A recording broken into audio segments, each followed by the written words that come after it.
Eu, professor Leandro Vilela de Azevedo, aqui novamente, fazendo mais um dos vídeos com as comparações da nossa sociedade atual, em época de coronavírus, com a Idade Média e outras grandes epidemias como a peste negra.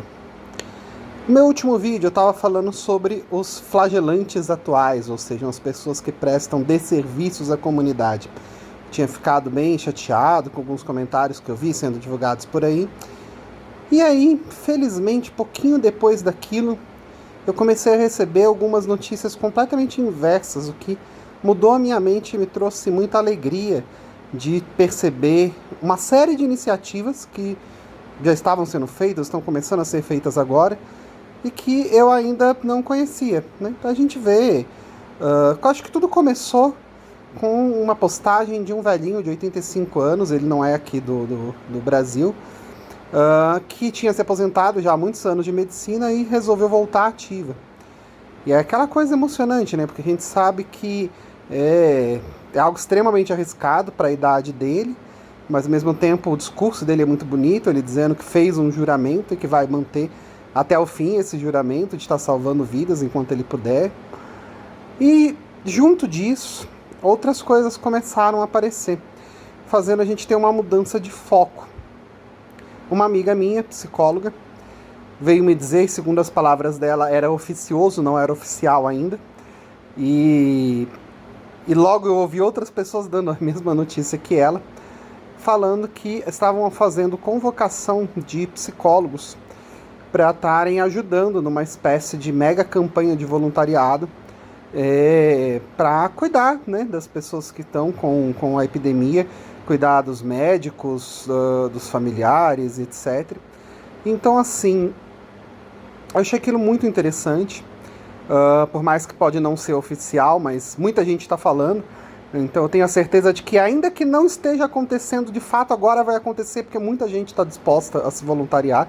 Muitas pessoas que eu conheço começaram a falar que querem ser voluntários, que querem, que não sabem como vai ser ainda, estão esperando sair a declaração de como que faz para se inscrever, né? E a primeira reação que eu tive, falei, puxa, mas psicólogos, né, eles não estão precisando só de médicos e enfermeiras, mas durou meio segundo esse pensamento, porque logo veio aquela história, nossa, puxa, é verdade, né? Primeiro, os próprios médicos ficam arrasados. Aquela situação que os médicos na Itália contavam de ter que escolher quem eles iam entubar, chega lá 20 pacientes e só tem uma cama livre com respirador. Basicamente, eles vão escolher qual vida eles vão salvar no meio daquelas. Deve ser uma escolha terrível, péssima, assustadora para um médico fazer. E ter ali psicólogos dando apoio para esses médicos, para as pessoas que de repente, olha só, tá chato ficar confinado aqui em casa, já tô aqui acho que 16, 17 dias contando com hoje. Imagina as pessoas que estão lá há um mês internadas. Se vocês forem ver, pelo menos na Itália, tem cerca de 3 vezes mais pessoas internadas lá do que as pessoas que já morreram. Então, ou seja, tem gente que está um bom tempo preso dentro do hospital, que é uma quarentena muito pior do que a quarentena de você estar na sua própria casa, lá com a sua televisão, a sua internet, seu banheiro, seu chuveiro e etc, né? E então eu pensei, puxa, faz todo sentido estarem recrutando também os psicólogos. E aí, quase que instantaneamente, pessoas começam a comentar que estão convocando biólogos, pessoas que tenham o CRBio, que sejam biólogos formados, registrados, para ajudar na parte da criação dos testes, de fazer exames, de preparar materiais. E eu, puxa, mas faz todo sentido isso também, uau, que legal. E aí, já tinha ouvido falar um pouquinho antes que daria um curso de preparação para veterinários que quisessem também fazer a parte no auxílio. Até ouvi uma outra pessoa fazendo uns comentários idiotas, do tipo, tratando a gente como animal, mas ridículo isso, porque eles vão estar lá como apoio, você não vai ter tipo, um veterinário fazendo uma cirurgia cerebral sua, ele vai estar lá como apoio, como todas essas outras profissões que a gente falou, o que faz também todo sentido. Já vi lá em estádio de futebol ser erguido um hospital improvisado, né, com tendas. E aí, quando eu não imaginava mais que teriam outras boas notícias, eu recebo de um amigo meu a notícia, ele sempre muito antenado com essas coisas de tecnologia, acho que faz quase um ano já que ele comprou uma impressora 3D, todo empolgado lá, imprimindo bonequinho, imprimindo peças de máquina, e de repente eu vejo ele mostrando as máscaras que ele está fazendo de proteção, né? Não são aquelas máscaras que a gente usa normalmente, mas são uma espécie de um escudo transparente, feito de um plástico transparente, mas com uma adaptação que ele está imprimindo, né? Então é um conjunto de pessoas que se uniram para isso, porque tem o pessoal que está imprimindo como ele a base da máscara, os outros estão cortando aquele plástico transparente, que é um jeito do médico ninguém poder tossir, espirrar na cara do médico, é uma proteção, um escudo para o médico enquanto está cuidando dos pacientes. E tão logo ele falou isso, já vi mais outro número muito grande de pessoas que estão fazendo a mesma coisa. Tem até o mesmo local que eu publiquei o meu curso das Mulheres que Revolucionaram a História, lá pelo Hotmart. Eles já criaram mais de 1000 máscaras dessas em cursos para voluntários, né, gratuito também pelo próprio local, para criarem isso e para estarem ajudando com esse tipo de contribuição. E aí aquilo traz assim uma ideia de esperança muito grande. E quando eu já estava surpreendido por tantas coisas novas, veio mais uma notícia, que o governo de Minas Gerais está convocando historiadores e antropólogos, além de artistas. E aí eu, puxa vida, historiadores! E aí, lendo o edital, lendo o tipo de coisas que eles querem, eles estão pedindo aulas para a população, gratuitas, online, para que possam estar fazendo esse trabalho que eu já estou fazendo. Ou seja, eu comecei fazendo o vídeo sozinho, né? Aí descobri que no mesmo dia que eu comecei a fazer os vídeos, historiadores de vários outros locais do mundo tinham feito. Até fiz um vídeo aqui compartilhando um trabalho que eu traduzi para vocês, de um professor lá na Europa. E aí, pouquíssimo tempo depois, a gente tem uma iniciativa aqui no Brasil, o que deve ser o nosso estado mais histórico, né, Minas Gerais, de estar colocando historiadores para fazerem justamente esse trabalho. E o que mostra a valorização tão grande que a gente está tendo de coisas que até então estavam sendo esquecidas no Brasil. Da importância dos professores, da importância da solidariedade, da importância da cooperação, de pensamentos para muito além da economia, mas pensando em salvar vidas. É um símbolo muito bonito, né? Ver um estádio, o pessoal criticou tanto, mas tanto as construções dos estádios na época da Copa, que devia ter investido em outras áreas. Eu que não gosto de futebol, não vou nem discutir aqui se foi um investimento bom ou não, mas de repente ver um estádio transformado em um hospital, apesar de ser em forma improvisada, uau, achei fantástico. Estudantes de escolas técnicas produzindo e reparando máquinas de respiradores que estavam quebradas, ou tentando ver peças, né, produzindo peças de substituição. Então, assim, uma corrente muito bonita. E aí, óbvio, né, eu com os meus vídeos comparativos de história, fico pensando, e na época das outras epidemias, a gente teve esse tipo de coisa? Grandes correntes para animar o povo em uma grande ajuda para as pessoas que estavam doentes nas epidemias. E o mais interessante é que em uma rapidez tão grande como a gente teve aqui, não. A gente tinha, sim, a Cruz Vermelha, era uma questão de voluntariado, estava lá por causa da Primeira Guerra Mundial, né, no caso da gripe espanhola, e com isso, óbvio, esses voluntários continuaram todos em suas ações, mas de forma como eu estou vendo agora, não. E aí vem a beleza da tecnologia de comunicação, da internet, da facilidade que se tem de chegar até tantas pessoas e como se fosse um ato espontâneo, e para muitos foram atos espontâneos. Muitos desses casos não teve um organizador central. Esse caso dos historiadores que eu estou falando, a gente não tem um conselho mundial dos historiadores que fez uma convocação para isso, né? No caso aí dos psicólogos, essa psicóloga conversou comigo e estava falando de conselhos regionais e de conselho federal.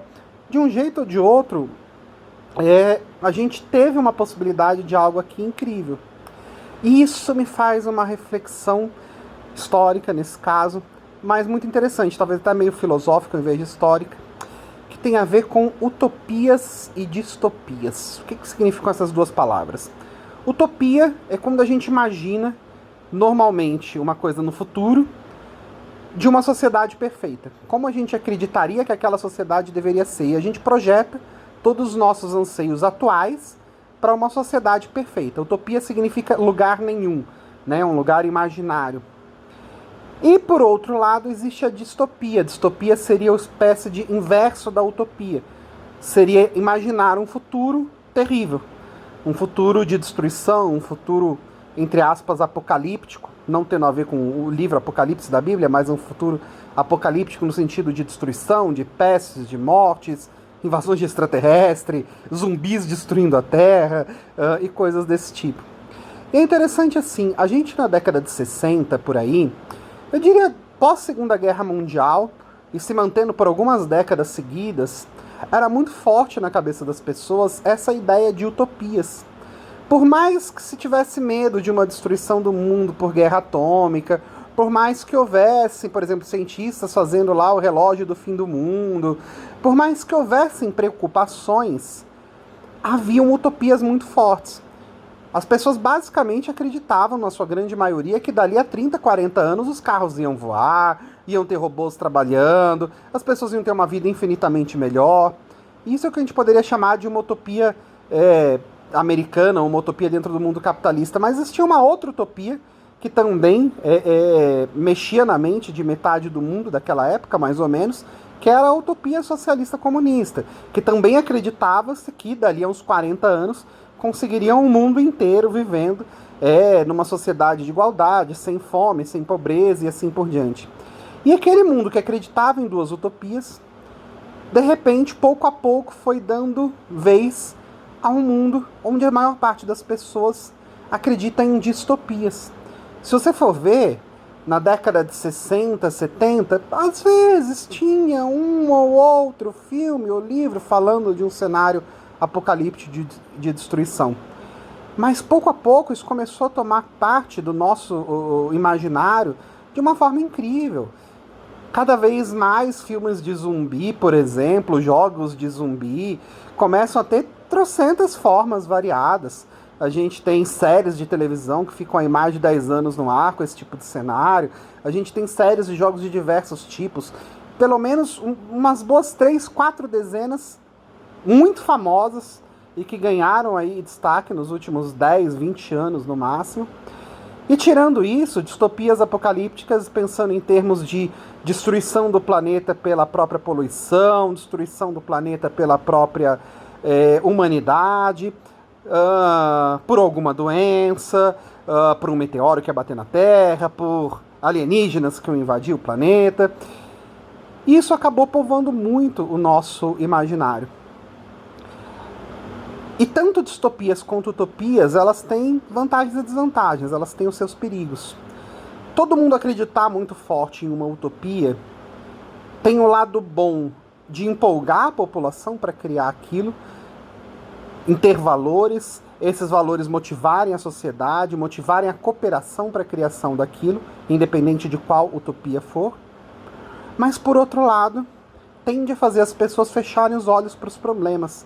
Uma fé tão grande naquilo que vai dar tudo certo, normalmente faz com que você passe por cima de problemas acreditando que no futuro eles se resolvam. E aí talvez por conta disso, que tão pouco se preocupou com a ecologia por um tempo, que era muito necessário ter começado a se preocupar, acreditando que eram coisas que não importavam muito, alguma época logo teria solução para tudo aquilo. Por outro lado, ter um mundo voltado somente para distopias também é algo perigosíssimo. Por quê? Porque isso causa um desânimo geral na população.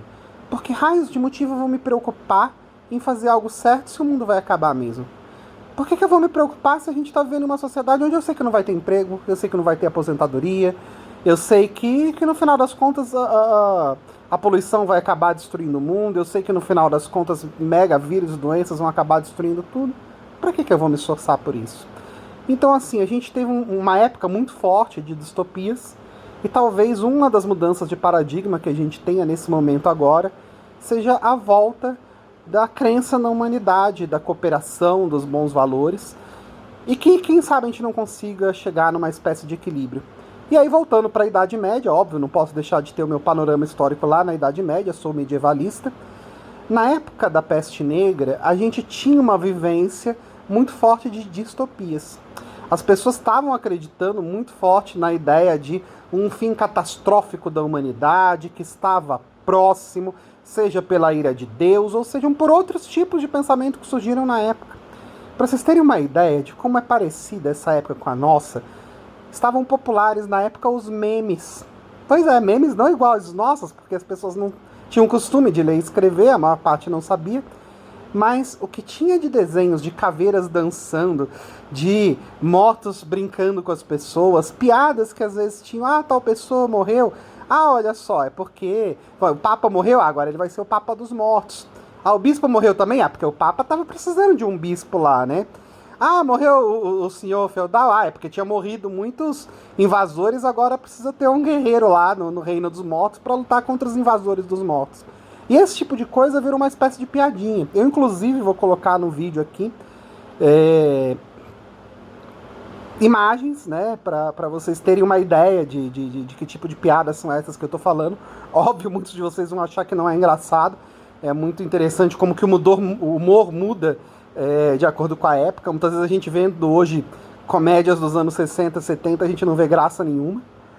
Mas, apesar de tudo isso, a gente tem uma época onde havia uma descrença muito forte no futuro, na humanidade, etc., e que foi substituída pouco a pouco por um momento de crença na humanidade, nas transformações, e isso foi focado muito, muito, muito, muito na ciência e na arte, e nas pesquisas de humanidades em geral, porque isso trouxe uma empolgação, um humanismo que vai ser base principal do Renascimento, que vai trazer a sociedade, aí sim, em um momento de crença de uma transformação boa, de uma sociedade que estava evoluindo e assim por diante.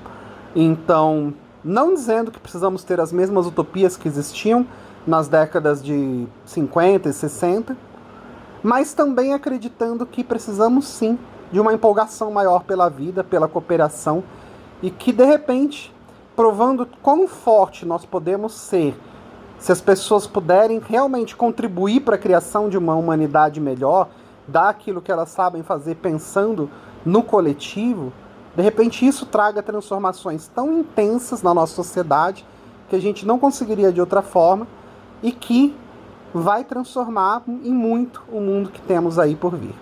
Pelo menos assim quero acreditar. Será uma utopia minha? O que será melhor, a utopia ou a distopia? Espero conseguir o máximo possível de um meio termo.